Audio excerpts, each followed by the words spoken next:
Ever placed an order online right as a big game is starting? Or sent a payment while it seems like everyone else is doing the same thing? Yeah. Chances are you've experienced the behind-the-scenes magic of a system like Razorpay, making sure your transaction goes through without a hitch. Right. We're diving into their story today, Okay. looking at how they scaled to handle those huge transaction volumes, Yeah. especially during peak events like the Indian Premier Or like League, IPL. Right. all while maintaining that critical data consistency. Yeah, it's a fascinating challenge, especially when you consider where they started.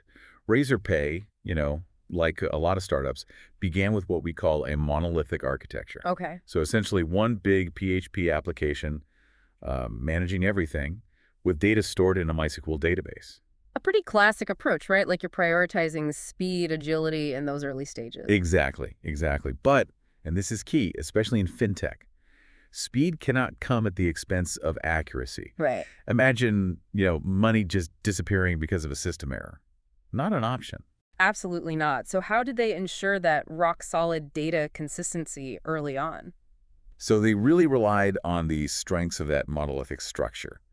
They used features that were built into MySQL itself, like foreign key constraints. Okay. You can kind of think of those like safeguards, right? Yeah. They ensure that each transaction is accurately reflected across all the related data. Makes sense. It's like a safety net built into the system's DNA. But as Razorpay grew, their user base expanded rapidly, Oh, yeah. and so did the strain on their system. And that's where the Indian Premier League comes in. F- So picture this. Millions of fans across India, Okay. glued to their screens, ordering food, drinks, everything, all at the same time. This massive surge in traffic really pushed their monolith to its limits. I can only imagine. So this huge spike in activity during IPL was a real turning point for Razorpay.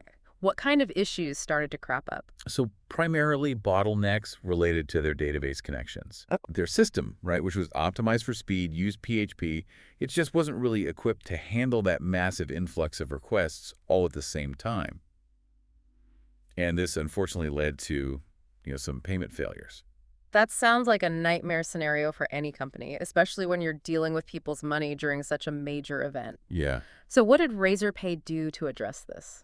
They knew something had to change. They recognized the need for a fundamental shift in their architecture. It was time to move away from the monolith and embrace the world of microservices. No, that's a pretty significant architectural change. It's kind of like switching out the engine of a car while it's still running. So how do you even begin to manage such a complex transition without causing any disruption to the service? Yeah, it's no small feat. Oh, you're To make sure everything kept running smoothly, they implemented what's known as a dual write system. okay. So basically, as they were building out their new microservices architecture, they were simultaneously writing data to both their existing monolith database and the databases that were powering their new microservices. So it's kind of like hedging their bets. They made sure that no data was lost during that migration process. What did this transition actually look like in terms of, splitting up their system? So they had to carefully deconstruct these core elements: payments, orders, merchants, their ledger, and then strategically distribute those across different databases, each one chosen for its specific strengths. They ended up with a combination of MySQL, Postgres, Cassandra, and Redis, Wow. a real database all-star team, each player with a very specific role to play. That's a fascinating approach, but it makes me wonder, with the data now spread across multiple microservices, how do you maintain that same level of data consistency that they had with their monolith, especially in a system where speed is so critical? Yet that's the million-dollar question. And it takes us to this fundamental trade-off that you have in distributed systems: strong consistency versus eventual consistency. Okay, let's break that down. What's the difference and why is it so crucial in this context? So strong consistency, right, like what they had with their monolith, means every transaction is instantly reflected across all databases. Okay, It's like having one single source of truth that everyone can rely on. got it. But achieving that strong consistency in a distributed system, it can be very complex. And more importantly, it can be slow. It's kind of like trying to get a large group of people to agree on something all at the same time. It takes time. It takes coordination. And in the fast-paced world of digital payments, even milliseconds matter. Absolutely.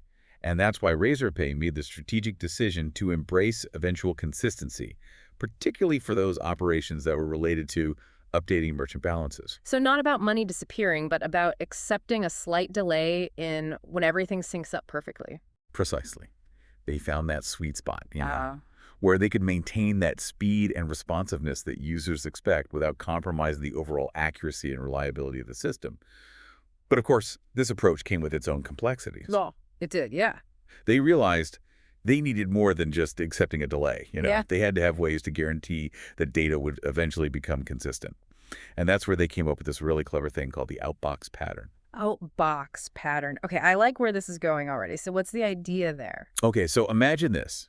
Each time a payment goes through, right, the system doesn't just update the payment info, it also makes a record in a separate outbox table. Uh-huh. And it's all within the same database. So it's like a temporary holding area? Exactly. Making sure nothing important gets lost? Yeah, it makes sure that critical data doesn't get lost. Yes. That's a great way to put it. And that's where this other crucial piece comes in. CDC pipelines, Okay. short for change data capture. These pipelines are like, think of them as like watchful guardian. Oh. They're constantly monitoring the database for any changes. So the second a new record pops up in that outbox table, the CDC pipeline jumps into action. Got it. So it's like a high-speed sorting system, right? It sees a change, then what? Exactly. It relays that information to the other services that need it. In this case, the ledger service, which takes care of updating those merchant balances. Okay. So that's how they bridge the gap between those separate systems, even with that intentional delay for speed. But how do you make sure that information actually gets where it needs to go? Reliably, right? I mean, things break. All the time, yeah. Reliability is key, absolutely. That's where Apache Kafka comes in. Okay. It's really the backbone of this whole operation. It guarantees that messages are delivered between services, even if one of them happens to be down for a bit. Kafka. You always hear about Kafka when you're talking about, handling massive amounts of data. What makes it so suitable for this kind of task? Kafka is built for exactly this high throughput, fault-tolerant data streaming. Think of it like, I don't know, a super reliable postal service. You know your letter's going to get to where it needs to go, even if there's a blizzard. It's all about making sure those crucial updates, those changes to merchant balances, they don't get lost. Okay, that's reassuring. A system designed for, like, the just-in-case moments.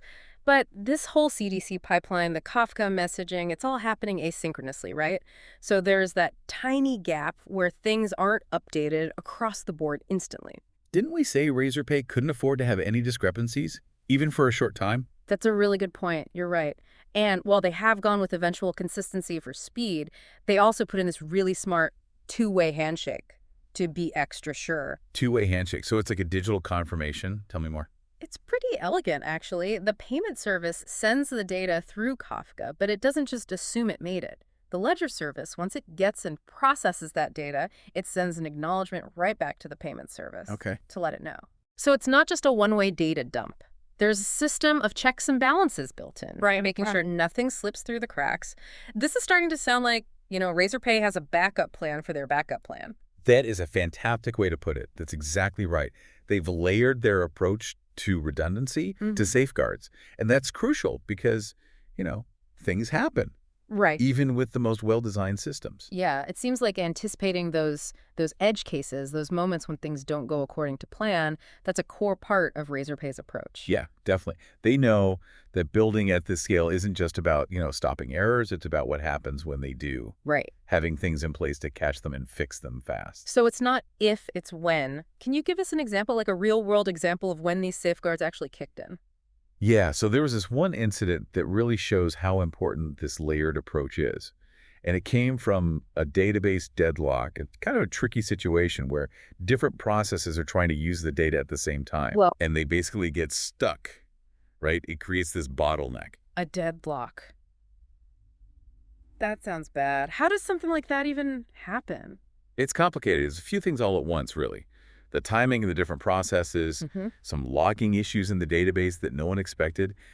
And the worst part, it only happened when things were super busy anyway. Oh, no. Like during peak traffic. So hard to even figure out what's going wrong. Exactly. Really tricky to diagnose. So you've got this perfect storm, right? What was the impact? What happened because of this deadlock? And how did Razorpay systems deal with it? So main thing was it slowed down those merchant balance updates. Remember those asynchronous updates we talked about? The ones using the CDC pipeline and Kafka? Yeah. Those were getting held up. But this is where the backup systems we were talking about, this is where they really showed their worth. This is where that redundancy comes in. Exactly, exactly. So they had that cron job, remember, Yeah. running in the background, double-checking that everything in the payment data matched up with the ledger. It's like having a dedicated accountant, right? Making sure the books are balanced even when it seems like things are fine. Perfect analogy. So the cron job, it spotted a mismatch, it saw that settlements were being skipped because of those delays, and it automatically started fixing things up. No data loss for good. Wow, just a great example of how having both those approaches, asynchronous and the synchronous backups, can really make a system resilient. But it sounds like Razorpay, they didn't stop there. They did not know. Yeah. They've really taken to heart this idea that the best way to be ready for the unexpected is to go looking for it. That's where their chaos engineering comes in. Chaos engineering. Okay, that sounds kind of counterintuitive, like intentionally causing problems. Right. It sounds a little crazy. Yeah. But it's about testing how strong the system is. So the engineers at Razorpay, they actually create these failure situations on purpose. Like what happens if Kafka goes down? Or even the entire ledger service. Oh, wow. And they see what happens, how the system reacts. So they're forcing the system to prove how reliable it is by basically throwing everything at it. Exactly. And this helps them find those hidden weaknesses in the design, right? The things you don't see normally, so they can address them before they cause real issues. That's incredible. You have to have so much faith in your system to want to break it on purpose. But it's clear that this, almost paranoia, this commitment to testing and improving constantly, it's a big part of why Razorpay is so successful. Yeah, absolutely. It's the combination, right? Innovative solutions, really understanding the difficulties of building these big, complicated systems, and never stopping learning, never stopping trying to be better. That's how they do it. It's a really inspiring example. It shows how being transparent, being willing to learn from mistakes, and yeah, having that little bit of paranoia, it can lead to incredibly strong systems. Absolutely. And for anyone listening who works with technology, even if it's not at this kind of scale, it's a good lesson. Know the trade-offs, think about those unusual situations, those edge cases, and always be looking for ways to improve. That's how we build tech that lasts. It's a great point. Even in a world that's so reliant on technology, on these complicated, distributed systems, the basics are still important. Reliability, redundancy, and never stop learning. A big thank you to our expert for this awesome deep dive into Razorpay, microservices, and data consistency. Happy to be here. It's such a cool story, and it's always exciting to see how companies are finding these creative solutions to these challenges. Absolutely. And to all our listeners, next time you're using an app, making a payment, anything online really, take a second to think about all that complexity working behind the scenes. Until next time, keep exploring, keep learning, and we'll see you on our next deep dive.